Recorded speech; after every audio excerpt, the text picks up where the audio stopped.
네, 반갑습니다. 4월 15일 화요일 아침 시황입니다. 자, 뉴욕 증시는 일제히 상승 마감이 됐습니다. 장중에 조금 떨어지는 모습은 좀 있었습니다만 일단 결과적으로는 아침 시작 전과 비슷하게 상승 마감이 좀 됐습니다. 장 후반부에 조금 또 흔들리는 모습은 있었습니다만 일단 상승 흐름에는 변함이 없었죠. 자, 상승, 그 다음에 다시 하락, 그 다음에 다시 상승, 또 마지막에 조금 내리는 모습. 자, 이런 모습들은 뭐 좋다 나쁘다를 떠나서 일단은 모르겠다. 네, 이런 식의 느낌이라고 보시면 되겠습니다. 에라이 모르겠다. 자, 일단은 차익 매도에 대한 부분도 좀 포함이 되어 있는 것 같아 보이고요. 기대감도 좀 포함이 되어 있습니다. 그리고 안 되겠어, 이제는 좀 팔아야 되겠어 라고 체념하는 듯한 느낌도 좀 같이 있습니다. 자, 이 이유는 트럼프가 오락가락하고 있기 때문이다. 네, 관세 때문에 부담감이 좀 되고 있다, 뭐 등등의 얘기가 될 수 있겠는데, 일단 뭐 그런 형태의 느낌이라고 보더라도 일단 증시 상황은 나쁘게 끝난 것은 아니다. 결과물로 봤을 때는 네, 올라서 끝났다, 괜찮다, 이렇게 볼 수가 있겠죠. 자, 특히 유럽 증시가 좀 많이 올랐어요. 미국과 유럽 간의 이런 어떤 관세 이야기들이 조금 진정되는 그런 느낌이 좀 보이다 보니까 영국, 프랑스, 독일 모두 2% 이상 상승 흐름을 보였다는 거, 이것도 주목을 해봐야 될 내용이 되겠습니다. 요즘에 증시는 그냥 트럼프 말 한마디에 또는 이런 어떤 관세의 어떤 방향 이런 거에 따라서 계속 움직이고 있기 때문에 뉴스거리가 관세밖에 없어 보입니다.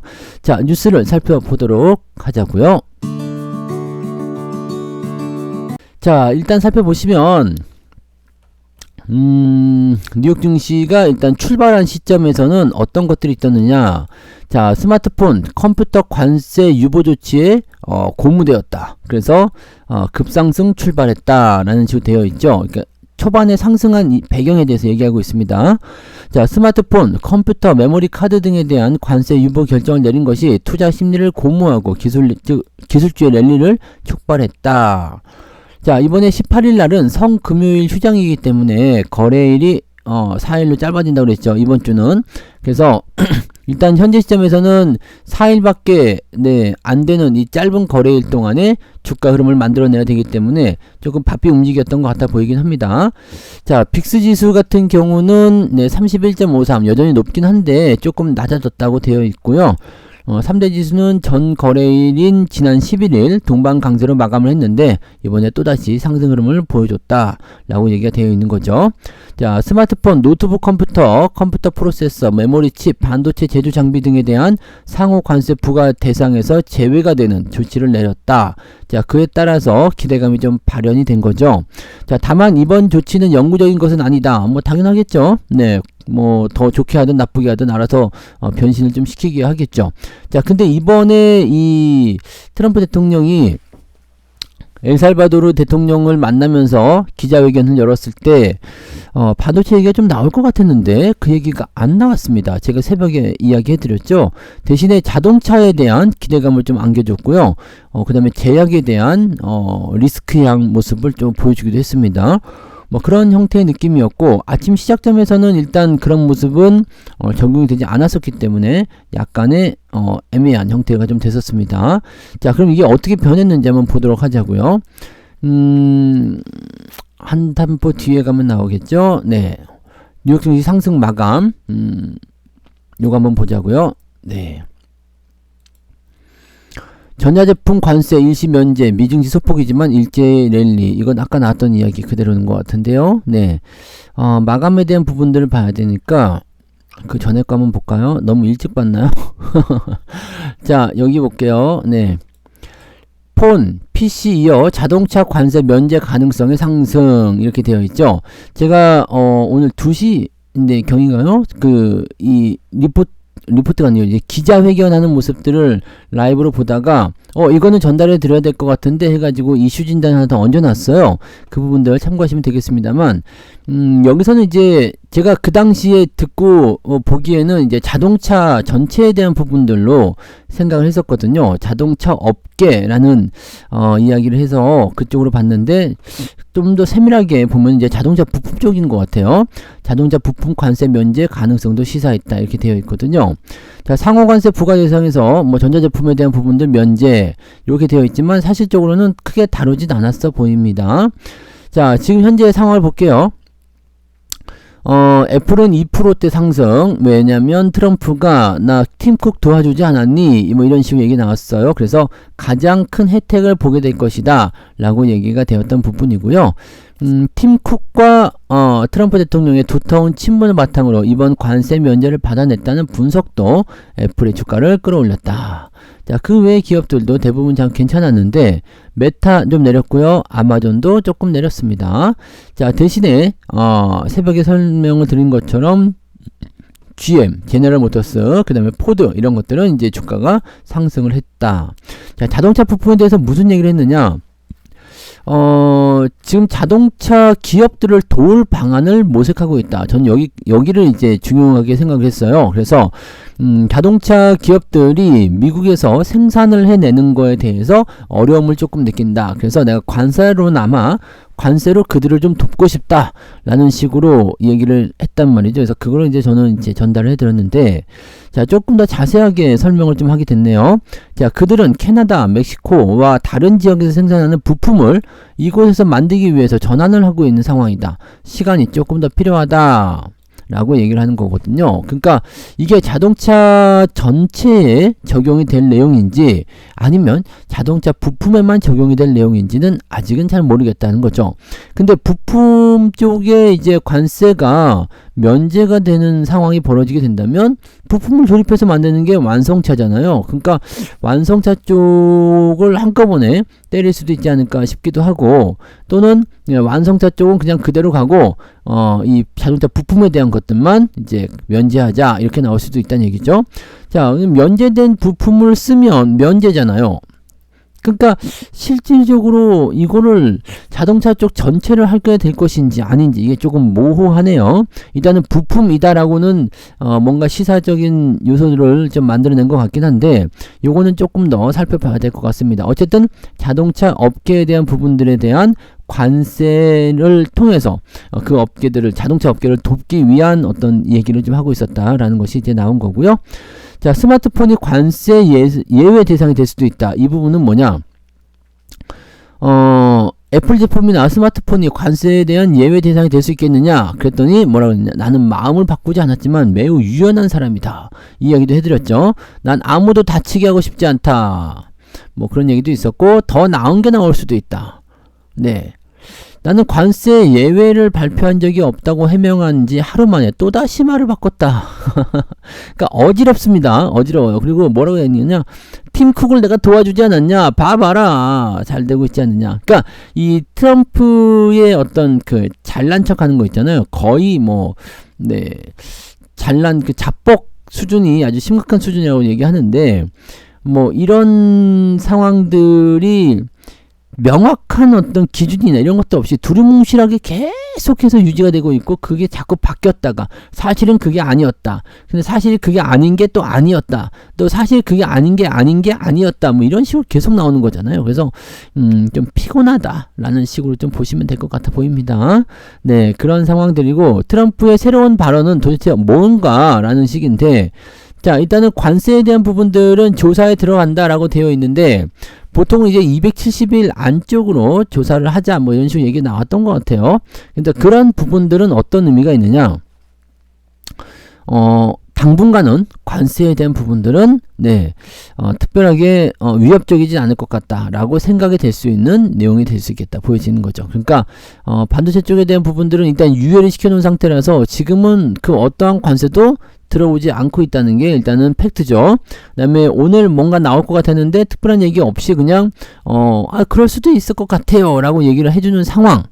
네, 상호관세에서는 일단 면제가 되어 있는 상황. 그 다음에 지금 관세가 적용되고 있는 자동차 쪽에서도 면제가 나올 수 있다는 상황, 이런 게 나온 거죠. 그래서 현재로서는 일단 호재성 재료로 작용이 되었다, 이렇게 받아들이시면 될 것 같아 보입니다. 네, 뭐 그런 정도라고 되어 있죠. 네, 그 다음에 국채 얘기도 한번 볼까요? 국채. 자, 트럼프가 국채에 대해서도 이거 바로 해결하지 않았느냐, 나만이 할 수 있는 거다. 자, 이 정도 자뻑이면 병원에 가봐야 됩니다. 근데 어쨌든 네, 이 국채 상황이 빠르게 회복이 되고 있어요. 지금 내렸다가 확 뛰어 올라가고 있죠. 국채 금리가 올라간다는 것은 수익률이 올라간다는 거죠. 네. 수익률이 올라간다는 것은 네, 그만큼 이제 가격대가 내려가고 있다는 얘기. 이렇게 보실 수 있는 건데 살짝 또 변화가 좀 있는 것 같아 보입니다. 자, 지금 국채가 폭락한 배경에는 중국과 미국의 동맹국인 일본까지도 국채를 투매했기 때문이다. 증권가에서는 이러한 상황이 새로운 투자 기회가 될 수도 있다라고 얘기하고 있습니다. 미국 장기채를 헐값에 매수해 향후 폭등한 가격에 매도할 중요한 기회. 자, 우리나라 증권사들이 금융투자잖아요. 네, 금융투자애들이기 때문에 이런 기회적인 요소에 아주 기회를 포착하는 데는 아주 얍사람이 정말 하늘 끝에 달아 있습니다. 그래서 뭔가 주가 폭락했어. 근데 딱 조사를 해보니까 어쭈 이거는 그냥 단기적인 이슈인 것 같아. 그럼 폭락은 바로 기회. 지금이야! 라고 얘기를 하고 있는 거죠. 자, 3.86% 수준이던 국채 금리가 최근에는 이제 연 4.4에서 4.5까지 움직이고 있었다. 채권값이 폭락했다는 의미다. 이것은 채권을 던지고 있다는 얘기예요. 던지고 있다. 그러니까 가격이 떨어졌겠죠? 네. 그렇게 되어 있다는 얘기입니다. 그래서 지금 현재 상태에서는 보통 안전자산 선호 현상이 일어나게 되면 미국채도 포함이 되는데 현재로서는 네, 그렇게 되려면은 이 채권 수익률이 점점점 줄어야 되는데 채권 수익률이 크게 늘었다는 거. 이런 부분들이 이제 뭔가 이상 현상이다. 이런 식으로 얘기하고 있다는 얘기죠. 자, 그래서 이렇게 국채를 가지고서 변동성을 만들어내게 되면 미국 증시가 불안정해진다거나 재정 지출이 좀 늘어날 수밖에 없는 상태가 된다는 얘기죠. 이렇게 되면은 뭔가 이제 변화 요인이 나타날 수가 있는 거고요. 이렇게 담보로 맡긴 국채를 시장에 대량으로 쏟아내면서 금리가 급격하게 올랐기 때문이다라고 되어 있는데 이것은 일시적인 현상이고 향후 금리가 크게 떨어지는 시도가 될 수 있다라고 얘기하는 겁니다. 쉽게 얘기하면 지금은 이제 단기 급등이야. 단기 급등이기 때문에 결과적으로는 단기 급등은 조정을 동반한다. 조정을 동반할 때는 올라간 것만큼 아주 빠르게 강하게 떨어질 수 있다라는 얘기가 되는 거죠. 자, 그래서 지금 같은 시점은 오히려 채권의 가격을 먼저 보는 거죠. 채권의 가격이 많이 떨어졌기 때문에 이것이 빠르게 급등세를 보일 수도 있다라고 본다면 지금이 쌀 때 매수해두는 게 좋은 거 아니냐라고 얘기하는 부분이 될 수 있습니다.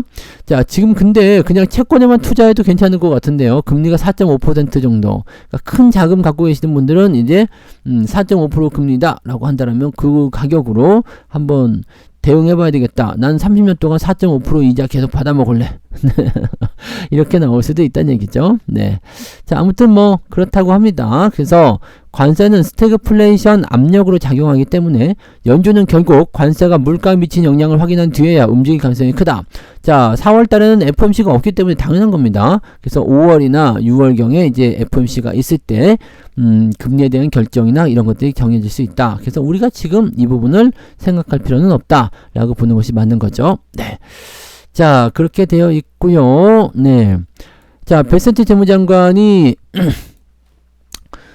한국과 다음 주에 무역 협상을 진행할 예정이다라고 합니다. 네.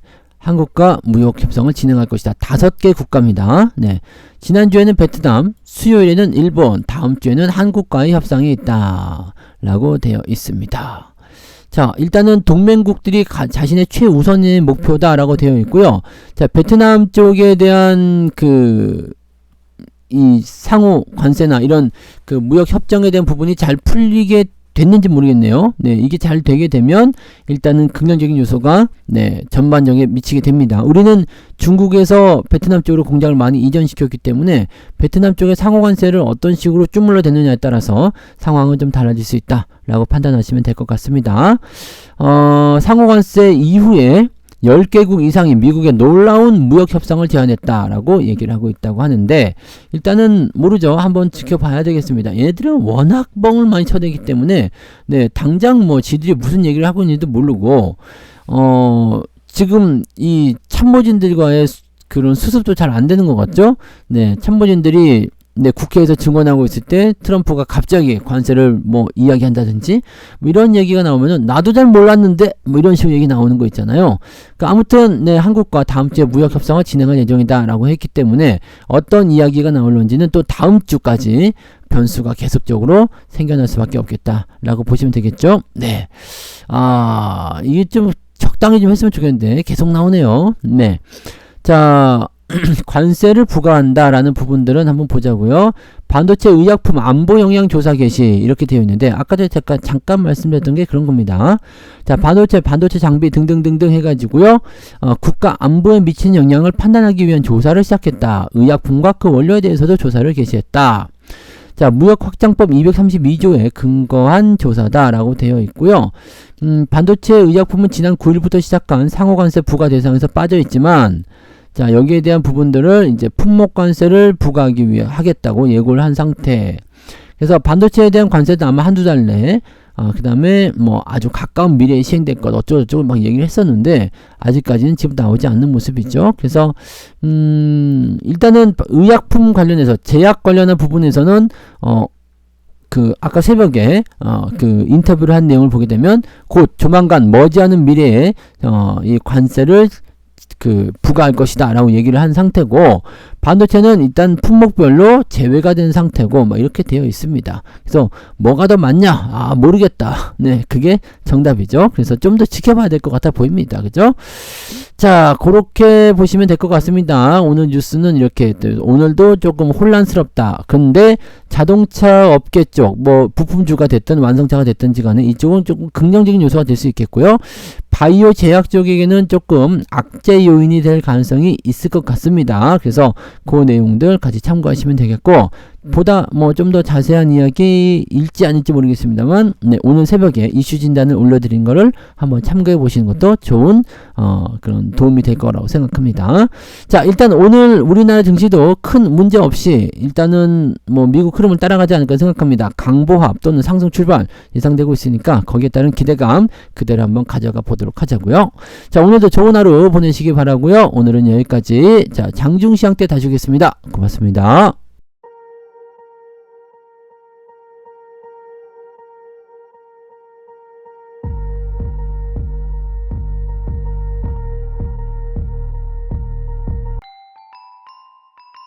본 방송에서 제공되는 모든 정보는 투자 판단의 참고 자료이며 투자의 최종 책임은 본 방송을 이용하는 본인에게 있습니다.